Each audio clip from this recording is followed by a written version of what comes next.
Okay, so today we're going to do a little inspection and walk around on our Sunbeam Tiger. I'll give you some of the backstory on the Tiger in general and on this car specifically. And it's typically a story car people think they know already in terms of, so Carroll Shelby comes along, he gets a Sunbeam Alpine, he puts a V8 into it, and that's it. That's true, but there's a lot more to it than that. So, you know, Sunbeam in 1959, Sunbeam comes out with the Alpine, which looks basically exactly like this car, the Tiger. However, the Alpine had a little four-cylinder straight four engine in the front that didn't produce a ton of horsepower. You know, it was a fun little car, but underpowered, kind of MG-ish or something like that.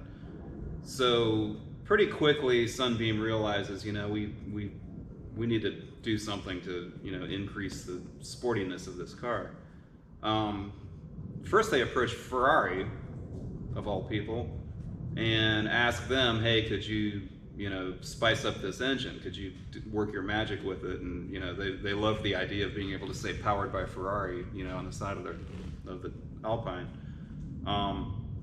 So talks went on for a little while, but ultimately, you know, nothing happened. A deal didn't get struck with Ferrari, so Sunbeam had to think of another idea. So now we fast forward a bit to 1962 when the Roots competition manager, a guy named Norman Garrett, I think you pronounce his last name. So he's out there talking to Jack Brabham, who's a three-time F1 world champion. At that point, I think he'd only maybe won 2 of them. But regardless, a guy who knows about fast cars and how to make a car fast.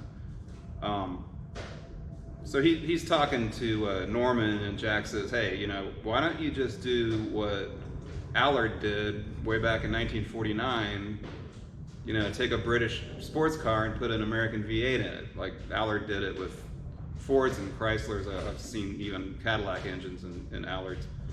And by the way, this guy, you've heard, of course, of Carroll Shelby. You know, he's putting V8s in AC Aces, and now they're calling them Shelby Cobras. You know, he started building those in '62. So this certainly wasn't an unprecedented idea to take a little British sports car and put an American V8 in it. So Norman likes the idea. He's thinking, yeah, that would be kind of cool. So he calls his son Ian, who is the Roots sales manager on the west coast of the U.S., living in L.A., pretty close to where Carroll's shop was. So he calls Ian and he says, hey, what do you think of this? You know, we're thinking maybe we can put a V8 in the Alpine. And Ian's kind of like, it's not a big car. I don't know if that'll fit. So he goes and gets a yardstick and goes up to the engine bay of the Alpine, starts measuring, and he's like, okay, well, this is what we have to work with, and it ain't much, but you know, who knows? So he gets a hold of his service manager, a guy named Walter McKenzie, and he's like, Walter, look, run around to the American car dealerships, find an engine that's smaller than these dimensions. Then you can use my highly calibrated yardstick if that helps. So Walter says, cool, sounds fun. Off he goes. He goes from dealer to dealer. I'm sure annoying the hell out of people trying to sell cars, and he says, you know, hey, I just want to measure the engine. So, all right, so they pop the hoods, and sure enough, he finally comes upon a Ford with a 260 cubic inch V8 under the hood. And lo and behold, it is within the measurements that Ian gave him. I mean, just within the measurements. So he goes back to the shop and he's like, hey, I found one. It theoretically will fit. You know, let's see if we can find someone to build us one and see if it really will work. A little prototype, mock-up kind of thing. So Ian says, you know, that's a good idea. I'm going to go talk to Carroll Shelby. So he tells Carol the story. Carol, of course, is intrigued, you know. I mean, who wouldn't be? And Carol says, yeah, no problem. Give me $10,000, give me 8 weeks. I'll have you a running, driving prototype. We'll have it, you know, all sorted out. So Ian's like, all right, that's a lot of money. He calls back to England. He calls Brian Roots. Brian Roots says, yeah, 10 grand. Yeah, I think I can find, I'll just kind of take it out of the advertising budget and some other places and go ahead and do it. But he says, but don't tell my dad, because my dad wants to be involved with every car development. I doubt he's going to go for this. Just keep it from him for now. His dad being Lord Roots, who owned the Roots motor group. So they're going behind the big guy's back to do this. So Ian tells Shelby, yeah, go for it. But Brian's a little impatient. He's like, man, I really want to know if this thing will work. I really want to drive one of these things with a V8 and just see. So he goes up to Ken Miles. And if you watch the movie Ford versus Ferrari, you know Ken Miles was one of the drivers and developers of the GT40, which of course Carroll Shelby created to fight the Ferraris at Le Mans. So again, Ken Miles, a guy who knows about fabbing cars and driving cars. And he says, man, can you just kind of slap something together for me? I just want to know if this is feasible even. So Ken Miles says, yeah, give me $800 in a week, and I'll get a Ford V8 in that Alpine. So they said, okay. So they give him a Series 2 Alpine. He manages to, you know, beat on the firewall some, which with a sledgehammer to make room, which sounds funny, but that's actually the way the factory did it later. He gets it in there with a 2-speed automatic transmission, and you know, they drive it around some, and it's like, yeah, this is doable. It fits. So great. So about the end of April '63, Shelby calls up Ian and says, I have your prototype. It's a lot more refined than what Ken did for you. It required some suspension upgrades in the front, the V8 being heavier than the 4-cylinder engine, not by a lot, but you know, it is heavier. So front suspension modifications, added a panhard rod in the back to keep the rear axle aligned, and had to get rid of the old steering box, the recirculating ball steering box, put a rack and pinion box in. I'll show you in a second. I'll show you how the steering column has to kind of contort itself around this engine. But he did it, so Shelby has a working prototype pretty close to what the production car would be like. So he gets a hold of Ian and his you know, Roots America big wigs. They go out to a track in LA, they drive this thing around, and they're like, okay, this is the real deal. So Ian calls Brian Roots back again, and it's like, okay, this is a serious car. You need to drive this thing. And so you probably need to tell your dad what's up. Which he does. And Lord Roots, they described him as being very grumpy, that he wasn't involved. You know, they went behind his back, etc. But he said, send it over here to England. I'm going to drive it myself. I'm going to get in the seat and I'm going to see what this thing is. So that's what happens. They shipped the car over. I think it got there in like June or something, '63. And so Lord Roots drives this Shelby's prototype creation of a Tiger, and then it falls in love. He gets out of the car and he's like, all right, you guys, you know, you snuck around, but it's cool. I forgive you, etc. He's so impressed that he calls Henry Ford II personally and says, hey, I want to order 3,000 of your Ford 260 cubic inch V8s. That's how many cars he thought he was going to sell the first year.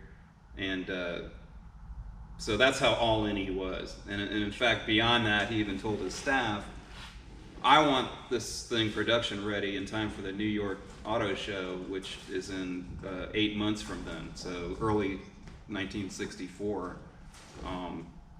He wanted this thing ready for production, and he was going to show it off at the New York Auto Show.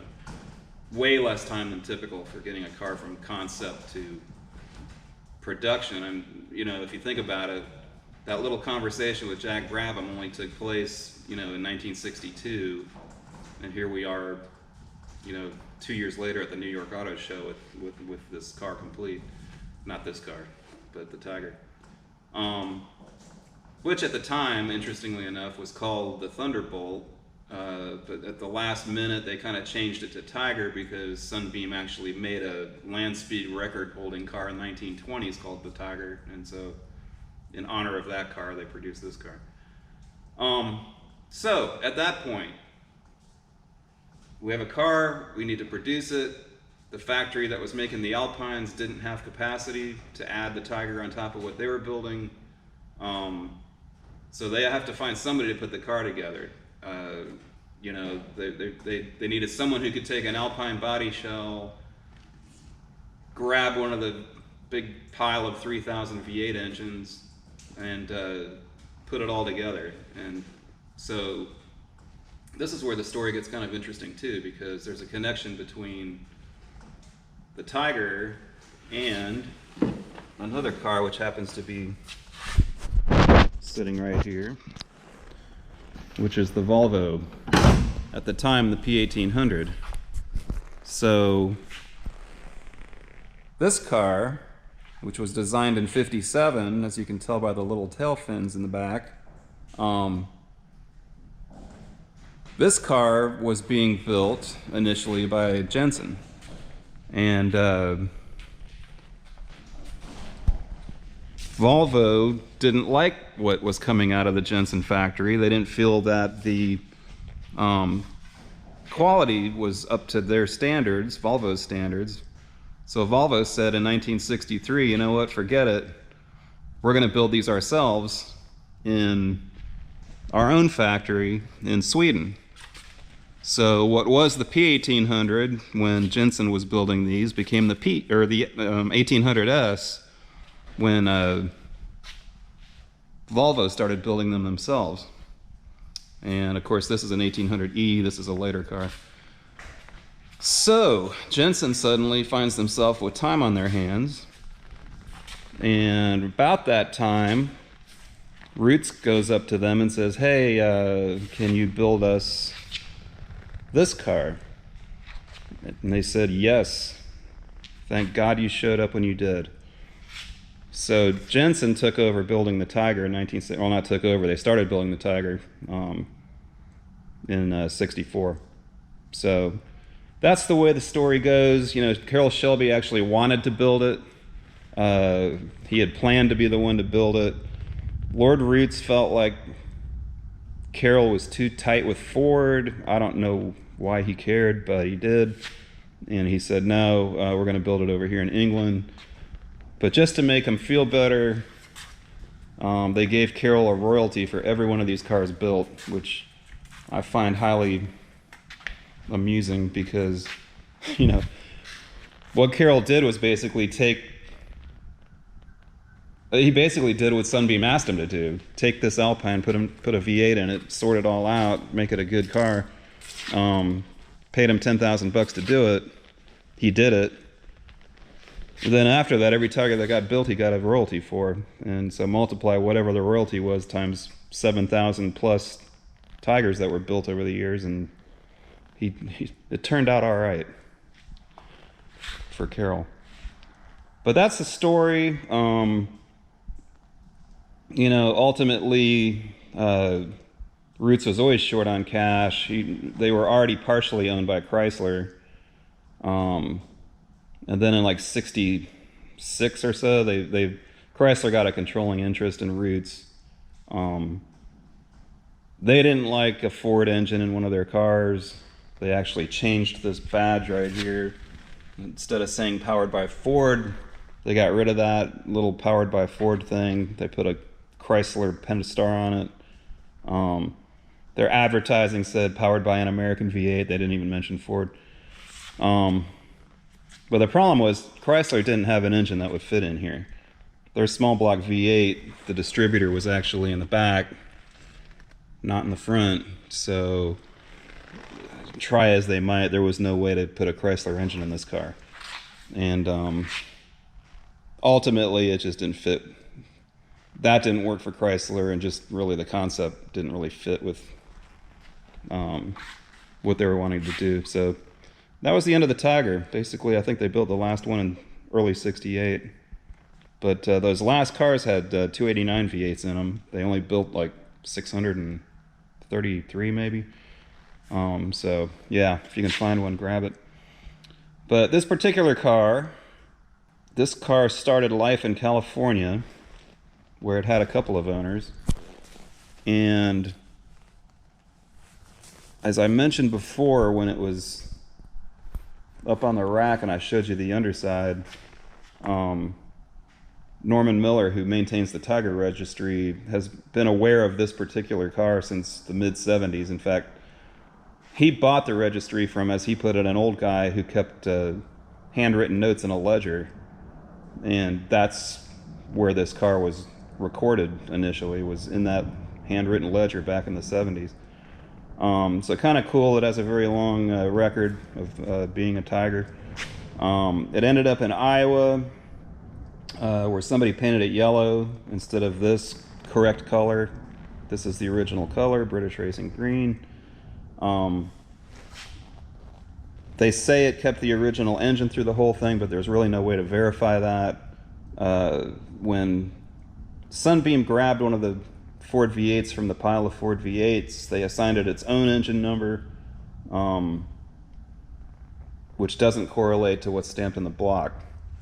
So you can't really validate an engine's original on these cars, but you can validate it's not original, because if the engine build date is later than the vehicle build date, it's clearly not the original engine.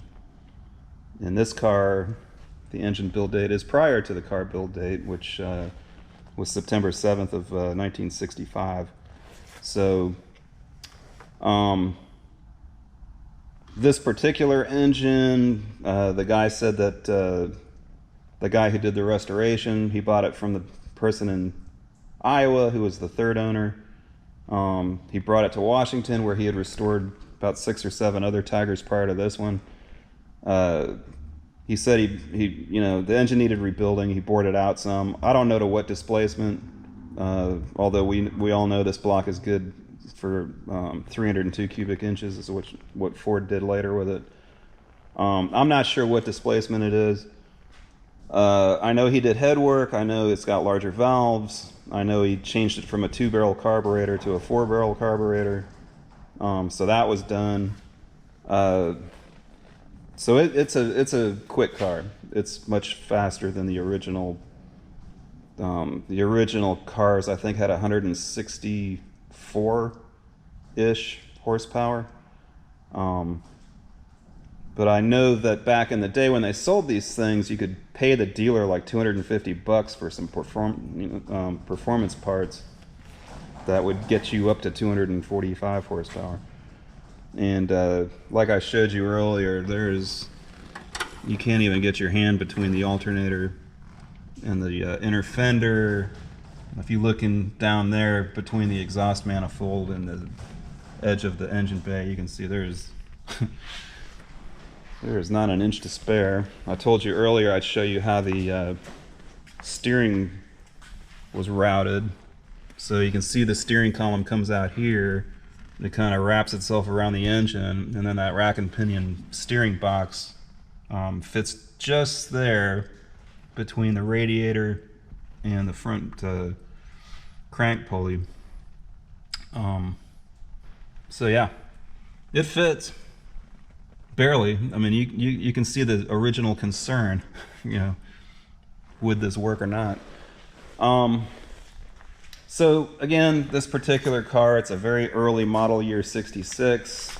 If you look at the body number, you can see 66 for the model year. You can see 18, meaning this is the 18th body that was built for the 66 model year. So that's kind of cool. I showed you before that this car has a mixture of Mark I and Mark 1A features, which corresponds with they used Alpine bodies basically. So the Alpine Mark IV had these more rounded contours like on this trunk lid, but the Mark V had the more squared off features like you can see on the door bottom.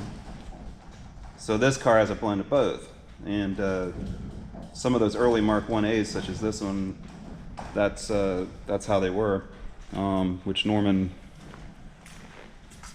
shared that little bit of facts with it. It's the other reason he knew this was the same car that's been on the registry all these years. So this one's in really good shape. I showed you the underside. A California car originally. You can tell by the lack of rust damage. It's got basically the original welds underneath. The trunk floor, as I showed you before, got replaced. The battery decided to erupt apparently and spilled acid all in the trunk floor, so that got replaced with new metal. But other than that, that was really the main bit of body issue. Apparently, I've seen pictures of the car when it was on the rotisserie. It was completely rotisserie restored. Yeah, it was completely stripped, and any issues like that or other things were replaced with metal. So that work was done well. You can see the VIN and body tags are the original tags. Doesn't look like they've ever been removed to me. It's got the original rivets and stuff. Great little car. Of course, this one is for sale. You can see it on MVP Classic Rides, which we'll show you the web address at the end in case you can't read it on our little window decal.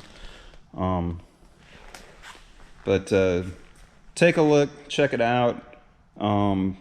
I've also done a cold start and driving video, so I'll post all of that on the website and let you hear how this thing sounds going down the road, which is kind of wonderful. So take a look at that and check out all the pics on the website. Anyway, with that, I'm going to wrap it up. So thanks for watching. And as always, you can comment below, subscribe to the channel. We're going to have more videos coming up, some walk around videos. I'm going to have one on the 1800 Volvo. Of course, the Porsche has lots of videos on engine work, which is still going on.